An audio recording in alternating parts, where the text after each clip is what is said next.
Hello, everyone. Thank you for checking out this special episode of Really Dicey. This is Manny, and I'm here with. Hi there, I'm Luis Loza. I'm senior developer at Paizo. I work on the Pathfinder side of the game, side of Paizo, and I Mm. work on the Lost Omens line of books. And today we're going to talk about Knights of Lastwall, which Yeah, should be available sometime in May. Am I correct? correct. Yes, that's our plan is May for that. Well, excellent. So, how would you describe this book for anyone who doesn't know anything what the Knights of Lastwall are? Sure. Pathfinder is a fantasy role playing game, and what's more classic fantasy than being a knight in shining armor? And Knights of Lastwall is the shiniest of knights in our setting, I think. For a quick dive into the lore and background on them, there was once an ancient evil lich by the name of Tarbafan who was defeated by a huge crusade of a lot of people working together. But he wasn't truly defeated. He just kind of got locked up, imprisoned. And there was a whole nation that got founded to keep an eye on that prison. It's a nation of Lastwall. And wouldn't you know it, eventually, just a couple of years back, he broke free and destroyed that entire nation. But he didn't kill all the people, and he didn't kill its spirit.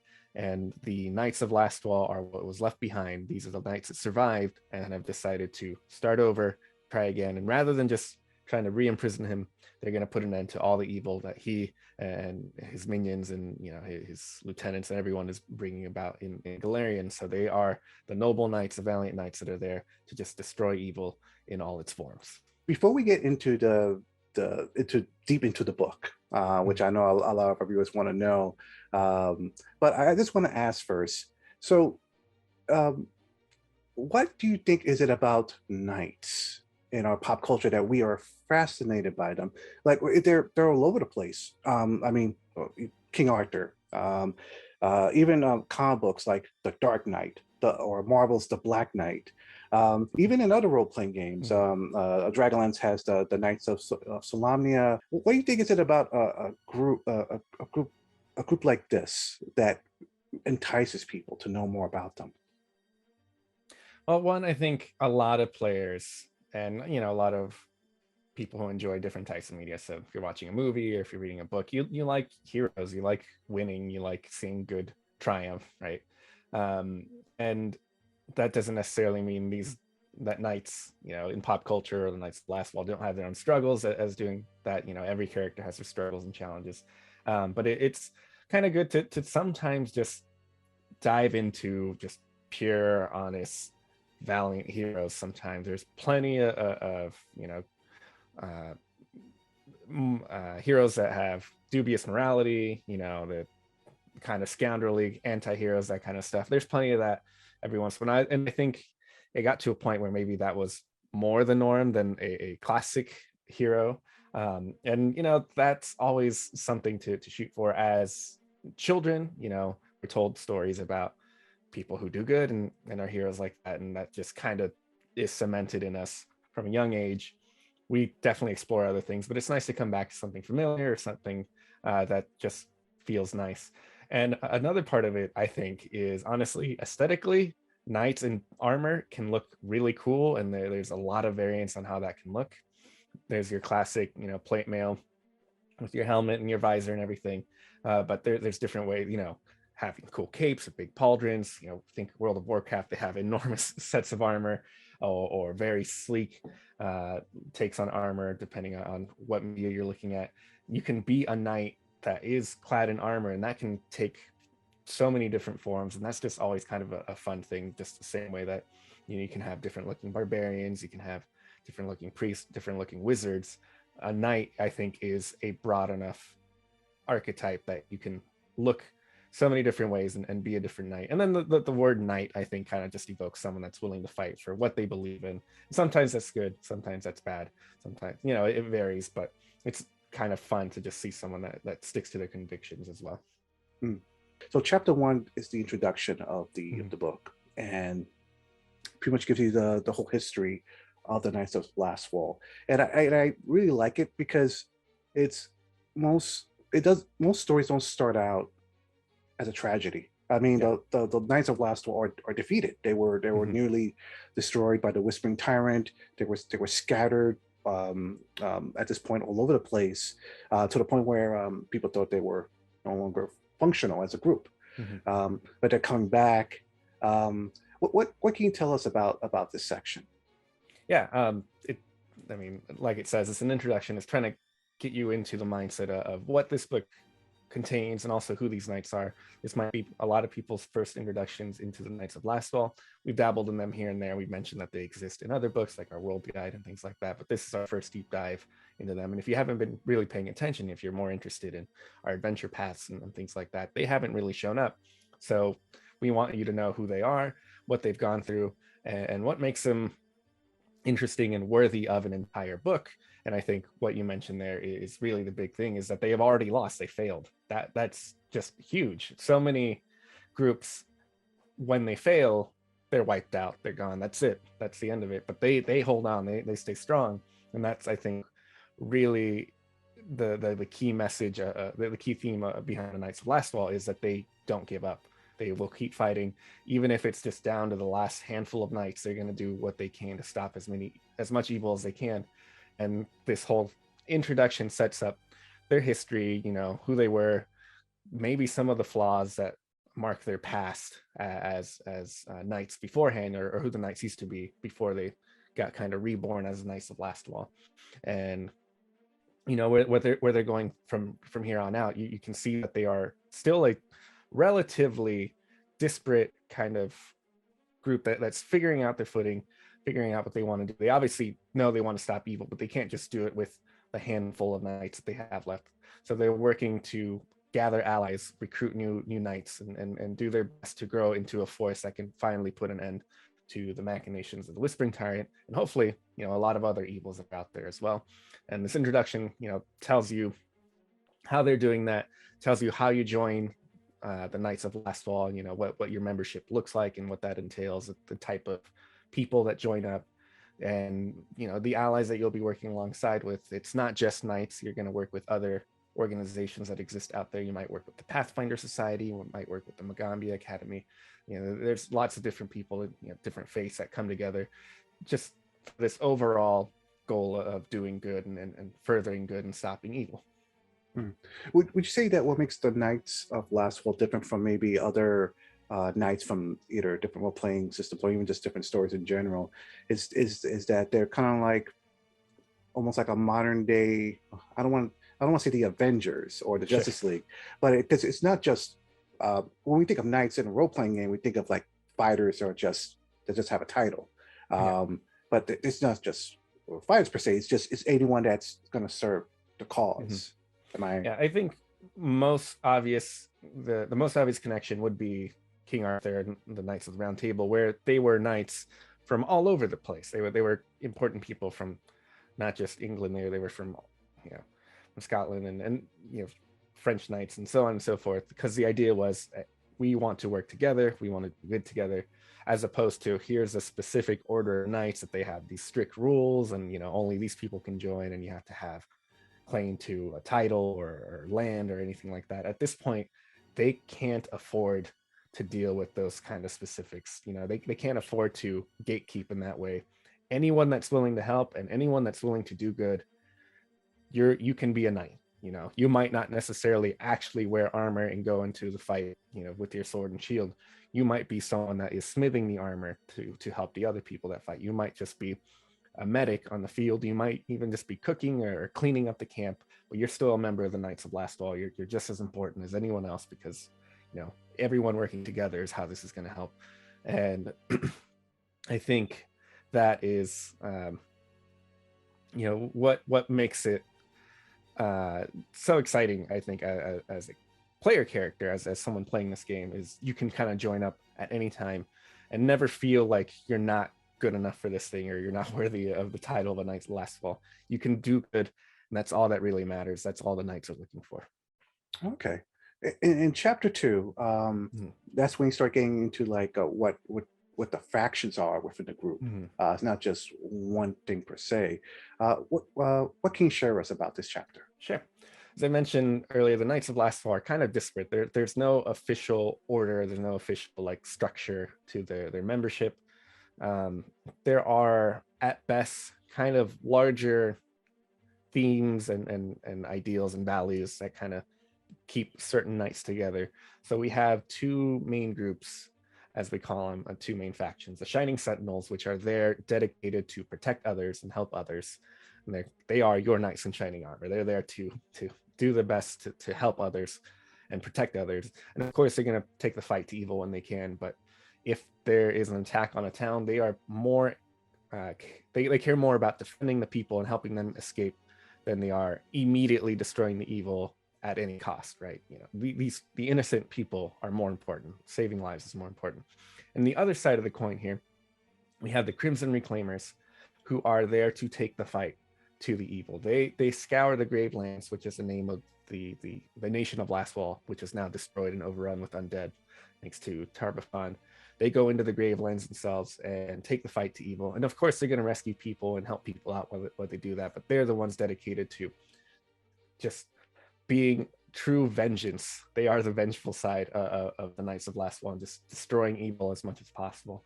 And to that point, they even have this mysterious power that they call that they call upon by declaring an oath, the Crimson Oath. When you join the Crimson Reclaimers, you declare the Crimson Oath, and you gain this special power that no one seems to exactly know where it comes from. There's a lot of ideas about who might be providing this power or what might be providing this power, and there's some kind of suggestions scattered throughout the book. But this power is there to, help you, summon magical energy or empower your weapons or whatever you need, or it might even just be, belief in this oath that says, hey, I'm going to go and destroy evil. And you have a chance to read about both of these major factions, who they are, how they work, what kind of missions they undertake, what the kind of things they do.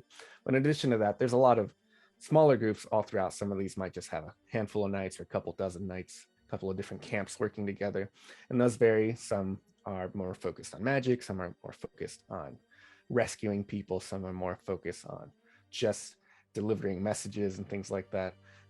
They're from all over the place. They include members that maybe have started outside of the Knights of Lastwall. So the magic focused one works with the Magambia Academy, which is a major magic school in the setting, and they use it to they work together to decipher magical scripts and put an end to curses and things like that. So there's all these different factions, and the idea is there's just, if you want to be a Shining Knight, great, go for that. If you want to be kind of a vengeful knight, go be a Crimson Reclaimer, or maybe join one of these other groups. Or if you want, the knights are kind of flexible enough that you can make your own faction within it.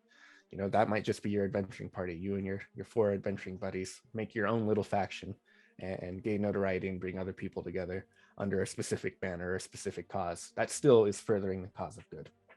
So my favorite books about lore and role-playing games, because there's some books of lore that's just all about just history. Mm-hmm. But I felt that this section is almost like a big bag of adventure seeds. Yes. Was that am I crazy? Was that purposely? No, that is definitely intentional. As much as we can, we try to pepper in as many adventure hooks as we can. Way too many for us to ever use. If the next 10 years of Pathfinder were dedicated to using the adventure seeds out of these books, we probably still wouldn't be able to fill the 10 years worth. Hopefully, is what we're shooting for with every adventure seed. So yeah, we include suggestions on, hey, these people need help, you can go help them, or here's the leader of this faction and she has this and this that she needs help with, or there's this mysterious force, the Crimson Oath, and things like that. You can learn about that or make that be your own thing in your games. You can look into the mystery of the Crimson Oath and things like that. So we want to include that with all the factions, with the history. We tend to leave gaps in history or unanswered questions in the history that any group can go and try to answer themselves. And we might, touch upon those on our own eventually, but for the most part, we try to throw as many adventure hooks as we can into these books, just to inspire people. Even if you don't use the exact hook as it's written, if you see that this person needs help because they need to escape from this town, you might say like, oh, actually this town is probably a cool place. I can set up an adventure where we rescue all these other people, not just this NPC or whatever the case might be. You're free to use these adventure hooks as you like, and hopefully they're all something that works for a valiant knight that's looking to do good in the world. And I like the variety of things that your group can be. One of the things I was really surprised about was in the faith section, one of the deities that you can follow is a goddess of death of sorts. Yeah. And I just caught that. I thought that was very surprising because most of the book is about you fighting the undead. So it's very possible you could assemble a group of goth knights to to fight. I thought that was really, really impressive. What would you say more about the oaths and the faiths or that you can follow in this game? Yeah. So Galarian is a setting, Lost Omens setting. It has so many gods, just like a lot of other fantasy settings. There's just so many gods, and there's a lot of overlap, and there's a lot of very specific niches that they follow. So you have typical things like your god Pharasma, who's the goddess of death, and you want to make sure death is left, the sanctity of death is kept. So that's why you go out and destroy undead. Or you have the goddess Serenray, who's the goddess of healing. You got to go heal the people that are hurt and protect them and things like that. But you also have very specific niches like Coles, who's a god that's kind of being explored in depth for the first time in this book, who is the dwarven god of oaths and just swearing an oath and keeping your promises. And your promise might have been, I'm going to stop Tar-Baphon. I'm a member of Lastwall, and then Lastwall gets destroyed, but you got to keep that oath. So that's why you keep fighting. And we want to give a lot of different options for players as knights who want to worship. You don't have to necessarily be a cleric and have a specific god that's giving you power. You can still be a fighter, you can still be a wizard or a rogue that worships a god and has purpose based on your faith to be doing things. And we figured there'd be a lot of different causes that might join together. So we have Pharasma, we have Serenray, we have Coles, we have, I think, about a dozen different gods that we give a shine a spotlight on here. Some of them are older, some of them are brand new for this book. And beyond that, we even say, hey, there might be a lot more. We give you a quick rundown of some extra gods, but faith is so important to this game and kind of fantasy settings as a whole. It's literally 1/4 of the type of magic you can cast as divine. So, it's important to include the different faiths. And we're hoping that, you get the idea of how I can worship this god as a knight, and specifically, to help me with this cause that the Knights of Lastwall are furthering. It might be a god that you're already used to. Pharasma is one of our core deities and has been around since the start of Pathfinder, but you might not know specifically how you want to worship her and keep her faith going out on the battlefield. So we want to give you a rundown on that. Or it might be a brand new god you've never seen before or had heard of before, but didn't get to know. And now you're excited to see, hey, I'm a knight and I've heard of Regathiel. He's a god of vengeance. And I'm all for vengeance now. I'm here to destroy undead. Let's learn about him, right? So including a lot of variety. And sometimes you don't want to necessarily be someone that's out there fighting, and there's still gods for you here as well, because helping people, healing, things like that. There's so many different ways you can express this good fight that you're fighting, and we're hoping that the choices we offered here cover most ideas for players. So let's talk about probably what players have been wanting to hear about this book. Chapter 3, Knights of Lastwall Options. Oh, yes. So this is a very interesting chapter. Well, what makes Pathfinder really interesting is that it doesn't do things old school in the sense of like in the old days, if this was a knight's book, it would be just a knight's class and that's it. But this gives you all the tools you need so that no matter what class you choose, you can still be a knight and follow that the tone of the game. So before I jump too far ahead, what can you tell us about this chapter? Yeah, so this covers a lot of the basic stuff you'd expect. We give you backgrounds. If you're making a brand new character, you might have a specific background from this book that tells you how you got into joining up the Knights, or an encounter with an undead, or maybe that you were a member of the Nation of Lastwall. You can kind of tie yourself to the organization super quick with these backgrounds. And beyond that, we offer things like new magic items that are good for knights, new armor and weapons, new spells, a lot of the basics that you'd expect. Then we go into more specific things that are just Knights of Lastwall stuff. The game uses the archetype system, where at any time you can kind of take a feat that represents your specific training or focus. So, you know, you could become an archer, or you can become a medic, or you can take the Bastion feat, which is all about fighting with shields. And a lot of those feats, or a lot of those archetypes, showed up in the Advanced Player's Guide, and they covered so many different obvious character ideas, you know, like medic, archer, scout, things like that. And we thought, rather than give you new archetypes that are very specific, why not just expand those existing archetypes? So we can give you a few extra feats for medic that are the different ways that Knights of Lastwall learn to fight and patch themselves up out on the battlefield. A specific Bastion feat for, you know, fighting alongside other people who have, you know, your information as knights. You know, you have specific feats that represent your Knights of Lastwall training. And we also had already in previous books, we had some Knights of Lastwall archetypes. We had one for the Knight Vigilant, which is the Crimson Reclaimer, and we had the Knight Vigilant was for the Shining Sentinel. Knight Reclaimant was for the Crimson Reclaimer.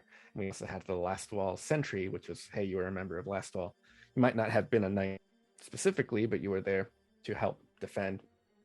And again, rather than give you brand new archetypes, you know, like a brand new specific Knights of Lastwall, I don't know, commander archetype, we just thought, let's just give you more feats for those existing archetypes, because there's no need to try to make a slightly different niche with an archetype when we can just give you a slightly different set of feats that cover a specific playstyle or specific theme that still work with those archetypes. So if you've been playing Knight of Lastwall already, there's going to be more options for you to work with.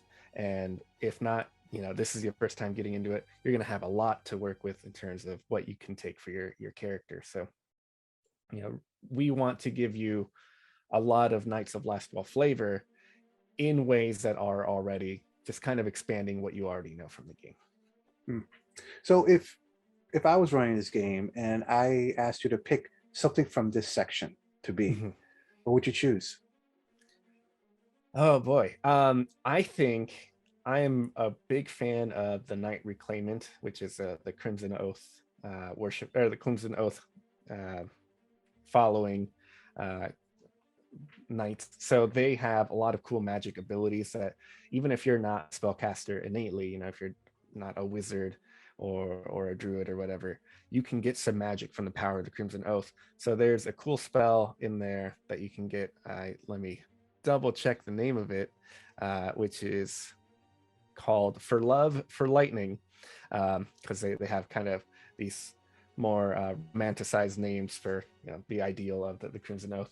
And what that does is you stick your weapon into the ground and lightning shoots out from it, and you can just direct the lightning at your enemies every turn. Just keep shooting lightning out at people, which is such a cool thing. If you can imagine someone with, you know, their awesome sword out there, you know, imagine King Arthur plunging Excalibur into the ground and suddenly shooting out holy lightning at his enemies. Just a really cool thing that anyone can do, right? Like if you're a fighter, you can do this as long as you go into the right archetype and take the feat for it and get some cool abilities. So I think adding some extra magic in there to reinforce just your might and doing cool things is always a fun way to play. I also noticed that toward the end, there's some information about equipment, magic items, spells. Anything specific you want to say about that? Yeah, I mean, we're always looking to add more stuff. Our last organization focus book, which was the Pathfinder Society Guide, was really all about kind of general adventuring gear. And here we wanted to focus on more knight specific gear, so that you can have banners that you can put on like your horses or you're up on a pole, you know, to carry around the combat. And those are always to showcase, like, hey, this is this group of knights, or we're here for the Knights of Lastwall. And that's always, you know, there to inspire people. But we also have interesting new weapons. One of the ones I'm more interested in is a bladed gauntlet. It's just a metal gauntlet that you can kind of Assassin's Creed style close it up and have a dagger come out. So even if you get overwhelmed by undead and drop your sword, you're never without a weapon. Or you can use it to subtly sneak in in places where, there's a lot of undead and we can't carry a lot of gear and we have to be very quiet. I can't wear heavy armor, but I can have this weapon on hand, and that's always fun. And magic items is just, it's always so fun to do magic items. One of the ones I find more interesting is a thing called Camp Shroud. It's like this magical powder you throw onto your campfire, and what it does is it kind of covers your campfire in magical smoke. And if you're far away from that camp, you can't see the light from the campfire. So you can use this to hide your camp while you're out in dangerous areas like the Gravelands when you're trying to hide from undead. So there's a lot of cool stuff in here. There's new saddles and whistles for your mounts and stuff. So lots of ways to play with that whether you are mounted knight with your lance and stuff, or you're on foot going out into the danger of the Gravelands. Yeah, I like even the some like items you may like glance over really quickly, but are really, if you look at them, they're actually really cool, like Ghost Oil. The idea that you can make a weapon non-corporeal,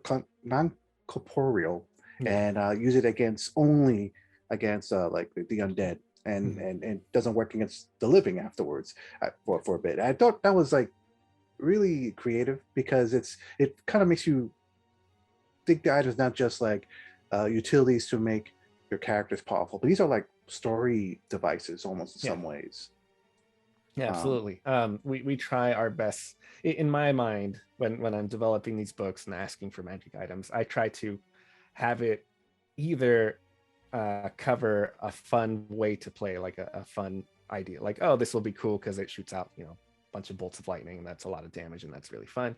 Or if it can inspire a story, Ghost Oil isn't necessarily the strongest thing, right? Obviously, you just mentioned it makes your weapon half ethereal, half ghostly. You can't hurt anyone physically, but when you think about it, so many undead are incorporeal. There are ghosts and there are shadows and banshees and all that stuff. And if you're fighting a lot of undead, you're bound to run into these things, and you need to have this as a backup. So it's fun to think about. Someone took the time to think this up and realize, hey, we fight a lot of ghosts. We keep having trouble. We got to figure out some concoction that can help us out with this. And we can't all afford the ghost touch weapons. We need a quick fix for this. And, the mages come together, or the alchemists come together, and suddenly you have Ghost Oil. And that tells a lot about the Knights of Lastwall themselves. And also suddenly it then of course covers a mechanical niche where like, yes, okay, I can use this instead of having to buy a ghost touch weapon. It's pretty fun. So the last chapter, Knights of Lastwall Efforts, how would you describe, what would you say about this chapter exactly? So this is we already give you a bunch of adventure hooks, and then this is the adventure hook chapter. The whole section is they're talking about the major areas where the Knights of Lastwall are focused, and the different endeavors that they're on, the different missions that they're on, the different forces that they're fighting against. It includes a big section on the Gravelands. The Gravelands is technically a brand new area for Pathfinder Second Edition. The transition from Lastwall to it being destroyed and becoming the Gravelands happened between edition changes, and we haven't really had a chance to focus on it. So we give you, I think, 10 or 12 pages on the Gravelands itself. We give you a full map, a lot of details about what's still there, what dangers exist there, who might still be surviving, who you can help, and also the different missions that you can go. We give you a lot of different adventure hooks. Some of these are a little more fleshed out than just saying, oh, hey, go help so and so often in town. It gives you details and like, here's this monster and that's taken up residence in this castle, or so on and so forth, and gives you just enough to, I think, as a GM, build an adventure out from your own. And we even included a couple of charts that tell you the different dangers that you might encounter. If you like rolling for random encounters, you have a couple of different random encounter charts here for that. But we also cover a bunch of different areas. Evil isn't just constrained to what the Whispering Tyrant is doing and the undead of the Gravelands. There are a lot of different places that you can go as a Knight of Lastwall. So beyond there, you can go to the city of Absalom, which is where the current leader of the Knights of Lastwall, kind of the head of the nation before it fell, is trying to recruit more people. So you might go into intrigue in an urban landscape where you are a knight, but you're not there to fight necessarily undead or evil things. You're there to do good by getting other people to help you join the cause. We give you a kind of overview of the Eye of Dread, which is a broader region that's surrounding the Gravelands that has a lot of other stuff going on. The Whispering Tyrant is still there. We cover a lot of just different areas throughout that you might not necessarily expect the Knights of Lastwall to show up. One I think I can think of is the Shining Kingdoms. That's the region where just kind of our classic fantasy is happening. And there's no great evil going on there, but this is probably where the most obvious knights and kingdoms exist in our setting. And this is a perfect place to, start your adventure from there. You might be a knight in training in the nation of Taldor or Andoran and decide, I'm going to take up the fight and go up to the Gravelands and start working from there. So this is a great place to start adventures or come back down, get new equipment, get new gear, recruit some more people, and then go back up to do it. So we want to give you a lot of different areas where you can go as a knight and different ideas for how you can play your knight, not just go out and attack some undead, get into political intrigue, get into helping other people that are dealing with other evils that aren't just necessarily zombies and stuff. There's a lot of evil out there, and Knights of Lastfall don't really care what kind of evil it is. They're there to stop it. Would you say that this section also complements the recent Absalom book that came out maybe a month or two ago?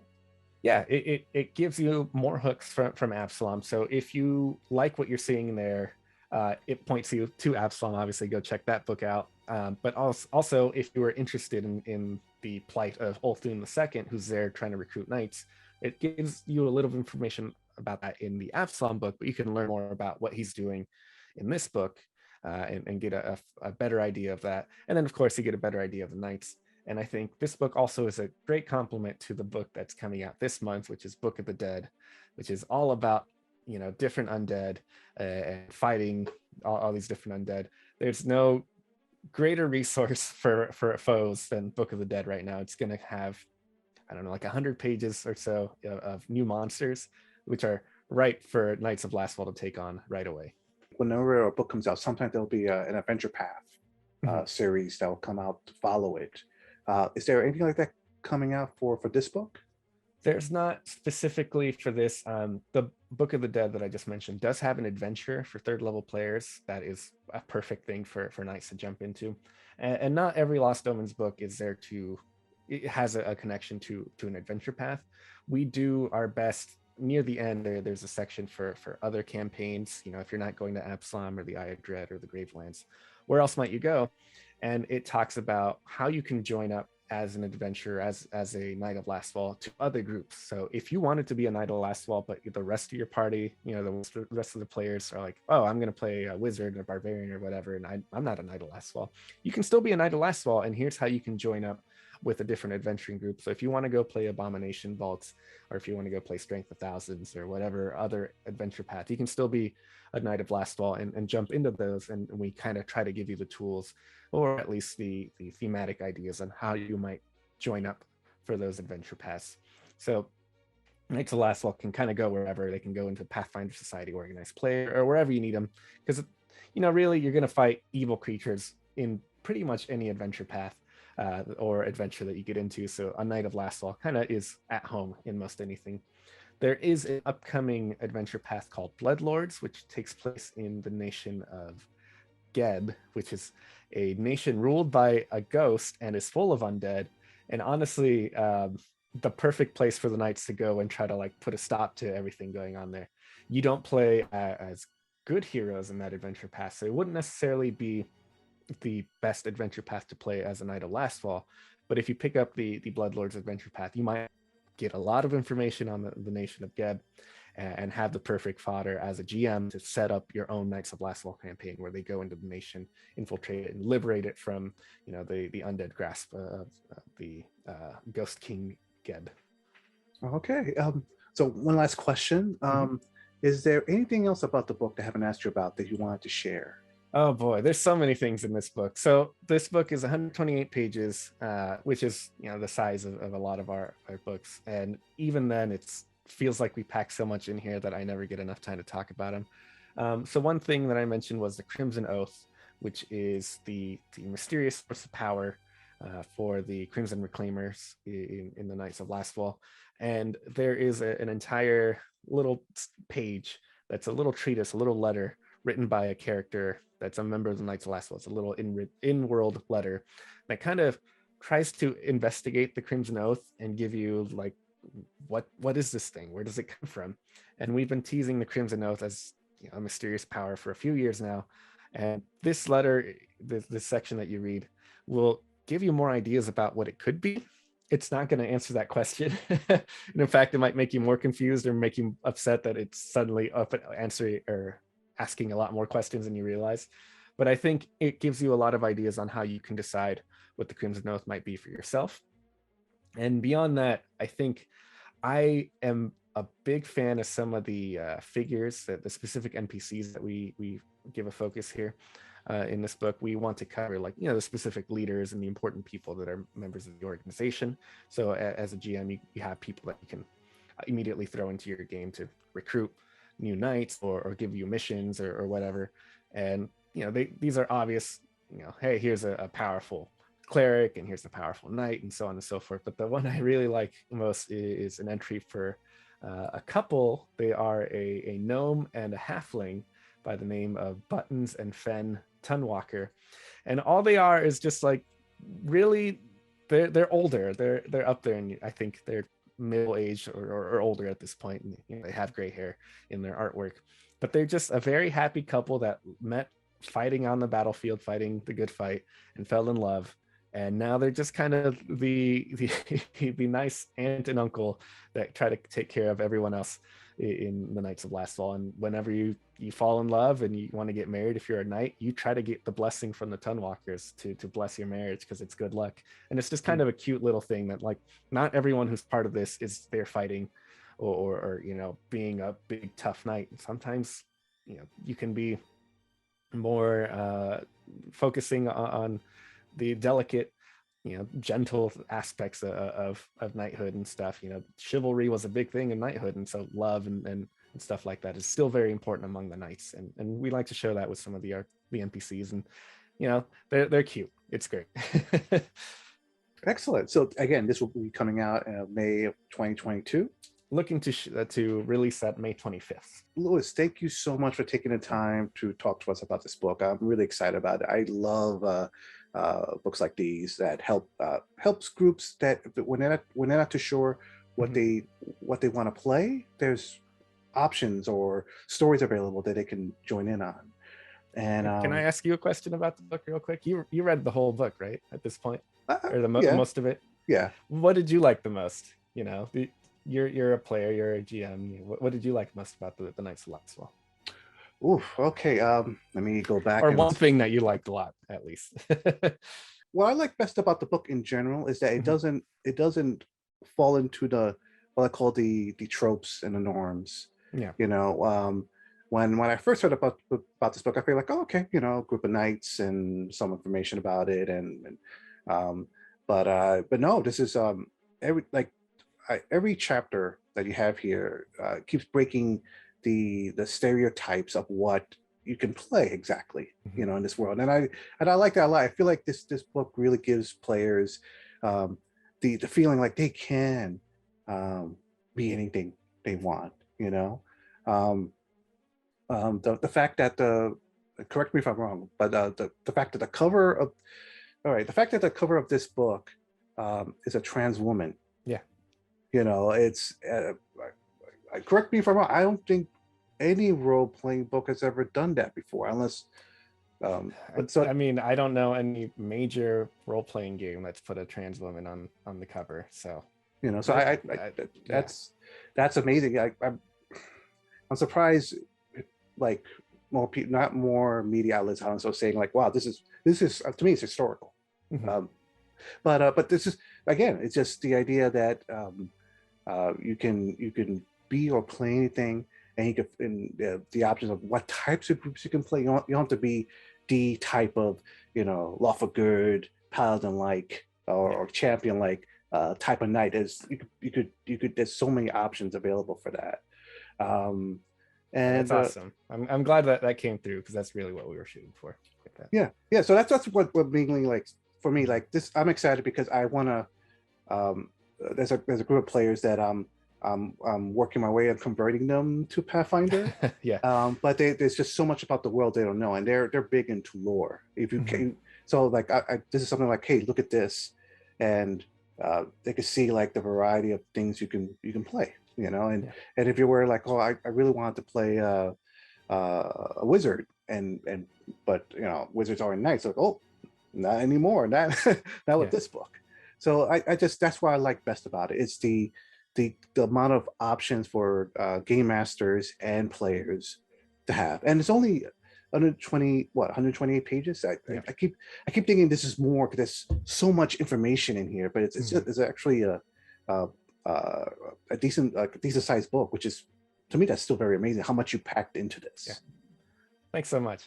That's great to hear. You know, so as viewers, you can tell I recommend this book very highly. Yes, to our viewers, thank you again for watching this. Stay tuned. We're gonna interview another person from Paizo to talk about the Abominations Vaults coming for 5th edition, as well as we're reviewing Book of the Dead. Yeah, stay safe out there. Have a good day, everyone.